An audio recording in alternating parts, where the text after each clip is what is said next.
À l'angle des rues Wellington et Queen se trouve l'un des plus petits parcs de l'île de Montréal, judicieusement baptisé Parc éphémère. Zone résidentielle il y a un siècle, l'endroit est aujourd'hui la propriété d'Hydro-Québec. Son nom évoque une fugacité qui vient démontrer le fait que son piano public et son panneau indicateur sont à présent disparus. Le mot fugace fait quant à lui songer à la célébrité qui ne dure parfois que l'espace d'un instant.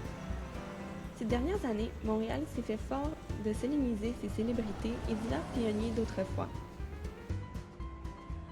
Le piano jazz y est représenté par Olivier Jones, Oscar Peterson et Daisy Sweeney. Les auteurs-compositeurs ne sont pas de reste, vu l'imposante présence de Leonard Cohen. Ce ne sont toutefois pas les premières personnalités à orner les murs de la ville. Il y a 100 ans, au coin des rues Sainte-Catherine et Mansfield, se dressait un hommage de 3 étages à un illustre musicien montréalais, aujourd'hui oublié.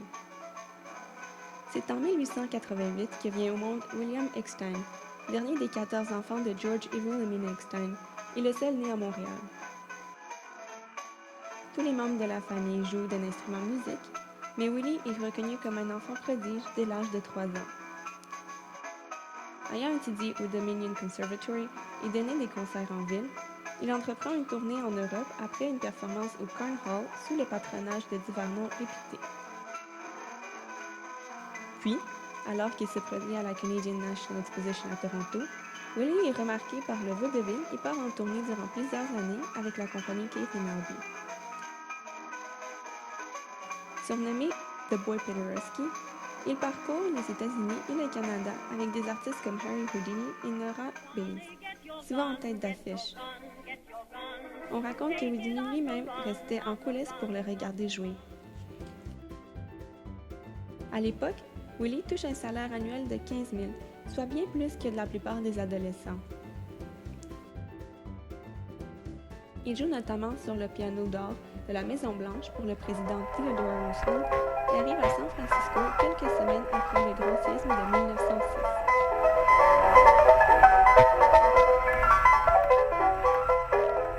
En 1910, possiblement inspiré par l'apparition de son portrait sur des partitions de l'époque, Willie écrit sa première composition, The Royal Highlander March, in 2 steps.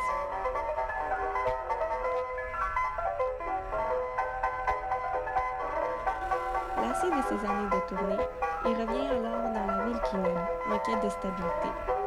Il joue au Lyric Hall, puis un temps au sein du groupe de son frère Jack, à l'Extreme Jazz Orchestra, l'une des premières formations du genre à Montréal. L'art du cinéma muet bat son plein lorsqu'une nouvelle salle est érigée sur la rue Sainte-Catherine, à l'angle de la rue Mansfield. Le Strand Theatre devient alors le foyer de Willie durant près de 20 ans. Certes, d'autres salles présentent des films, mais seul le Strand montre des films accompagnés de Willie, et les gens viennent de partout pour entendre le pianiste. Pour la somme incroyable de 10 à 25 cents, on peut assister à une projection et à un concert de Willie, devenu le plus grand interprète cinématographique du monde.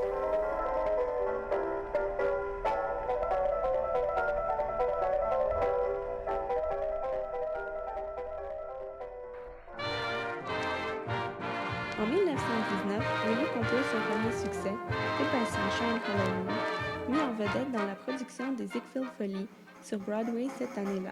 Willie est en outre reconnu comme un pionnier dans l'industrie phonographique. Emile Berliner, un ami proche, lui commence en effet à enregistrer avant même l'invention du microphone.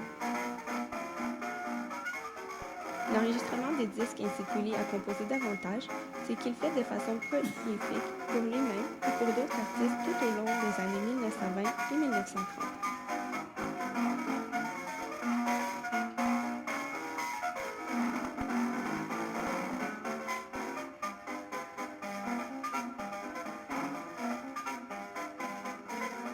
Lorsque le cinéma parlant révolutionne l'industrie, le Strand garde Willie 2 années de plus, car il est l'attraction principale.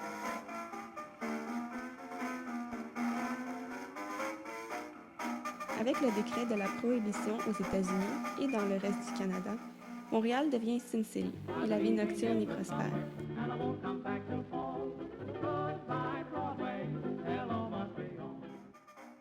La ville ne compte alors plus les clubs, les théâtres et les événements sociaux, ce qui surmène n'importe quel musicien, mais Willie s'y épanouit. Au Rialto Hall ou au fabuleux Windsor Hotel, comme dans les hôtels Berkeley et Ritz-Carlton de la rue Sherbrooke, Willie est toujours là, jouant sur place et à la radio.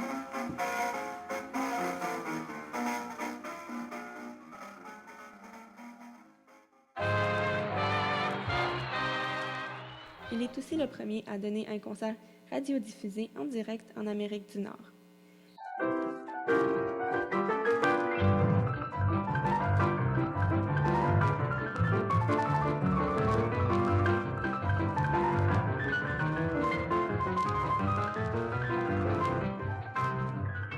Mais à travers toutes ses apparitions à la radio, sur disque et en concert, il ne cesse de composer et de publier chanson après chanson, dont certaines deviennent des ritournelles publicitaires.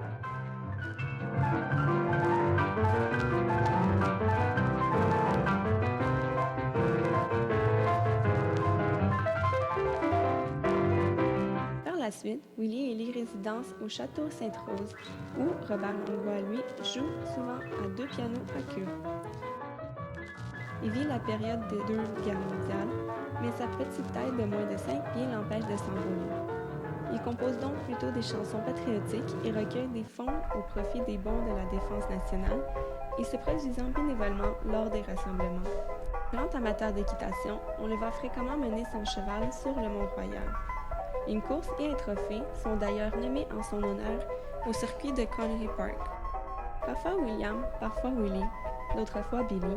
Beaucoup le connaissent aussi sous le sobriquet de Mr. Fingers. Avant la naissance de l'organisme Les Amis de la Montagne, il y avait Willie. L'artiste passe en effet une grande partie de son temps libre sur le Mont-Royal et écrit régulièrement aux journaux pour exiger qu'on le protège. Il consacre aussi nombre de ses années à monter à cheval, à marcher ou simplement à s'asseoir dans son lieu de prédilection. Il réside d'ailleurs à un jet de pierre au lac de Castor avec sa femme Kitty, leur chien Casey et 5 perroquets parlant chacun une langue différente. En 1963, la dernière soirée de Her Majesty's Theatre avant sa fermeture est un hommage à Willie. Après tout, sa carrière de plus de 70 ans dans l'industrie du spectacle a duré plus longtemps que le théâtre lui-même. Tragiquement, Willie est victime d'un AVC en coulisses après la fête et ne reprendra jamais connaissance. Au lieu d'être enterré avec ses parents et son frère Jack au cimetière Mont-Royal, il souhaite qu'on l'incinère et qu'on disperse ses cendres autour de son lac au castor adoré.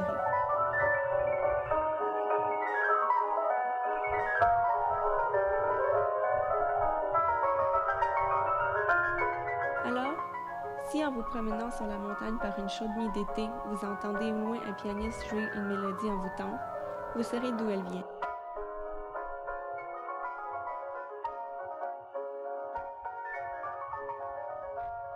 Depuis la mort de Willie, quelques articles de journaux et sites web nous remémorent son époque avec nostalgie. Quelques artistes jouent encore ses compositions, dont la formidable Mimi Blais dans la métropole.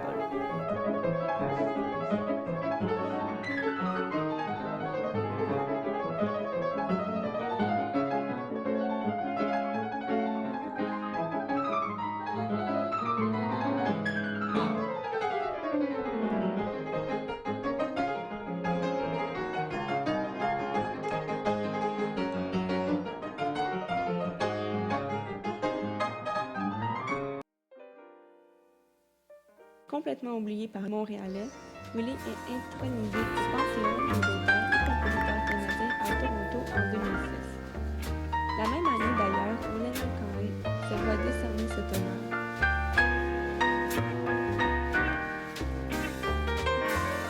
Willie est reconnu dans la catégorie des pionniers avec 2 de ses compositions, la chanson de la Première Guerre mondiale, West Street Project, et le morceau du jazz Nice, chanté par Louise Pitt sur Broadway.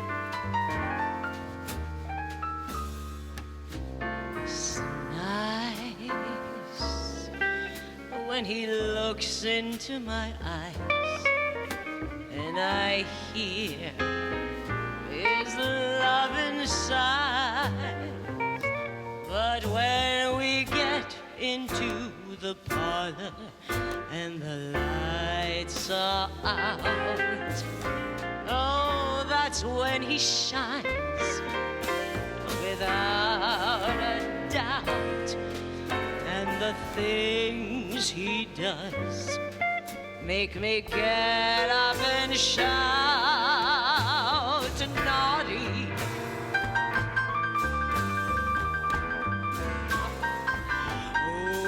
Oh, naughty.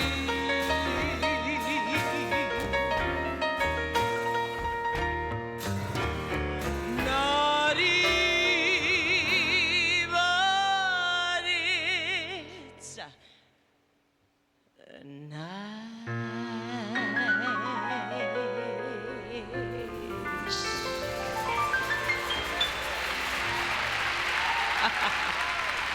Thank you.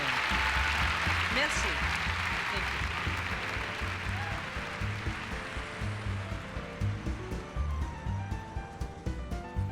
Au coin de Queen et de Wellington, où se dressait il y a 132 ans la résidence Willie Eckstein, on ne trouve aujourd'hui aucune murale ni aucune plaque. Rien donc, si ce n'est un exemple classique du caractère éphémère de la célébrité.